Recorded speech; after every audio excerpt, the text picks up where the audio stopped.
Subscribe کیجئے مشائخ Deoband official YouTube channel کو اور بیل آئیکن پر بھی ضرور کلک کریں تاکہ آپ کو ہماری اسلامی ویڈیو سب سے پہلے پہنچ جائے۔ کئیوں کو میری یہ بات چبھ جاتی ہے کہ جی بڑے مولویوں کے خلاف نہ بولو۔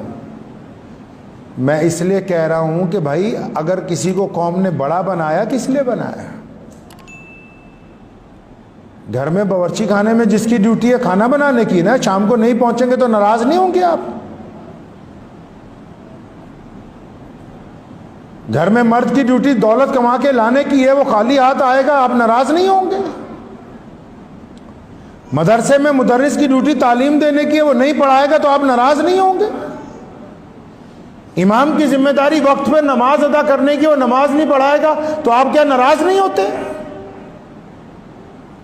پولیس کا کام لا اینڈ آرڈر کو مینٹین کرنا ہے، وہ نہیں کرتے تو کیا آپ حکومت سے ناراض نہیں ہوتے؟ اگر ہر آدمی اپنی ذمہ داری ادا کر رہا ہے تو یہ جن کو بڑے مولوی بنایا کیا صرف جلسوں میں ان کو جبے پہنا کے مسافر کرنے کے لیے بنایا؟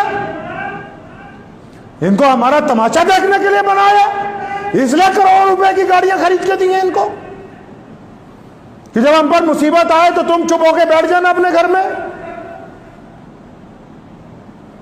اس لیے بنایا ہے کیا؟ اس لیے کسی کو بڑا بنایا جاتا ہے؟ بڑا اس لیے بنایا جاتا ہے کہ جب رسول صلی اللہ علیہ وسلم کے بارے میں حضرت علی رضی اللہ تعالیٰ عنہ فرماتے، سنو، فرمایا بدر کا دن تھا اور جب مشرکین ہم پر زیادہ حاوی ہونے لگے، فرمایا علی مرتضیٰ کہتے جو شیر خدا ہیں، جو مولا ہیں، جن کو حضور صلی اللہ علیہ وسلم نے کہا، جن کے بارے میں عمر نے کہا کہ جن کے علی مولا ہیں تو میرے بھی علی مولا ہیں، وہ کہتے ہیں کہ جب جنگ بدر میں بہت انتہا کی جنگ تیز ہوئی اور جب کوئی سایہ نہیں تھا تو ہم محمد رسول اللہ کے پیچھے جا کے سایہ تلاش کرتے تھے۔ تو کس لیے بنایا؟ کسی کو بڑا کس لیے بنایا؟ گھر میں باپ کیوں ہوا؟ تاکہ بچے اس کے سائے میں پلیں گے، ہیں جی؟ ہم نے M P M L A کیوں بنائے؟ تاکہ وہ ہماری قیادت کریں گے، وہ ہماری زبان بولیں گے جا کے پارلیمنٹ میں، وہ ہماری باتیں پارلیمنٹ تک پہنچائیں گے، وہاں جا کے بتائیں گے کہ ہمارے ساتھ ظلم ہوا ہے، زیادتی ہوئی ہے، کیا بات ہوئی، وہ کہیں گے اپنی زبان سے۔ یہ جو بار بار جاتے ہیں لاکھوں لوگوں کو لے کے جلسے کرنے کے لیے دلی کے میدان کے اندر، بس صرف اس لیے کہ آپ پگڑیاں باندھیں اور بندھوائیں، مٹھائی کھائیں اور کھلائیں اور عید ملن کے پروگرام کریں اور کروائیں، یہ اس کام کے لیے آپ کو بڑا بنایا ہم نے؟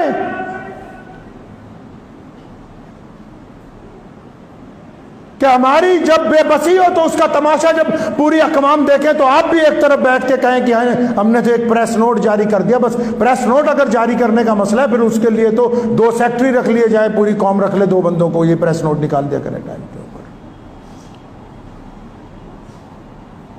دلی کی جامع مسجد کے ممبر پر کوئی بیٹھا ہو اور اس کی زبان نہ کھلتی ہو، اور ملک کے 4 بڑے مدرسے، دارالعلوم دیوبند ہے، ندوۃ العلماء ہے، علی گڑھ کی مسلم یونیورسٹی ہے، مزار العلوم ہے، اور وہ خاموش رہیں کہ جی ہمارے ایک عالم دین کے ساتھ زیادتی ہوئی ہے، ہم کچھ نہیں بول سکتے، تو پھر آپ بڑے بنے کیوں ہیں؟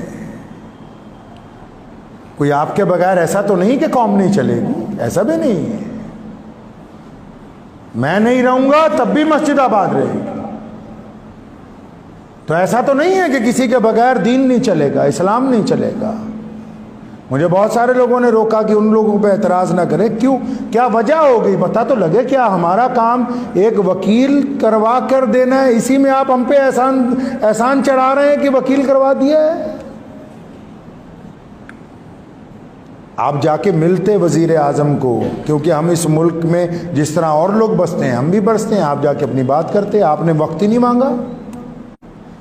آپ یو پی کے وزیر اعلیٰ کو ملتے، جا کے اپنی بات تو رکھتے، آپ نے وقت ہی نہیں مانگا۔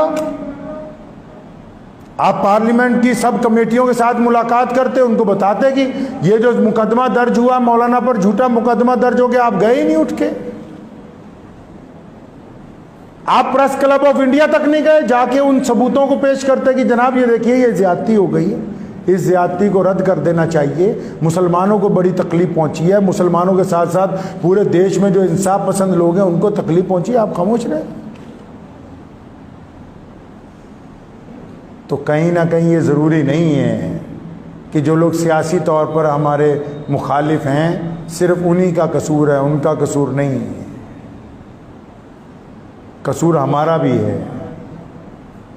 جن لوگوں کو ہم نے اپنا قائد بنایا ہے، جن کو ہم نے اپنا لیڈر بنایا، جن کے ہاتھ میں ہم نے اپنی تقدیر کی رسی پکڑا دی،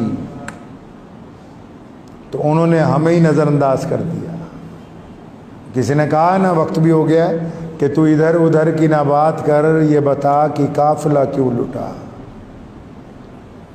کسی نے اپنے قائد سے کہا، لیڈر سے، کہ تو ادھر ادھر کی نہ بات کر، یہ بتا کہ قافلہ کیوں لٹا۔ مجھے راہزنوں سے گلہ نہیں، تیری رہبری کا سوال ہے۔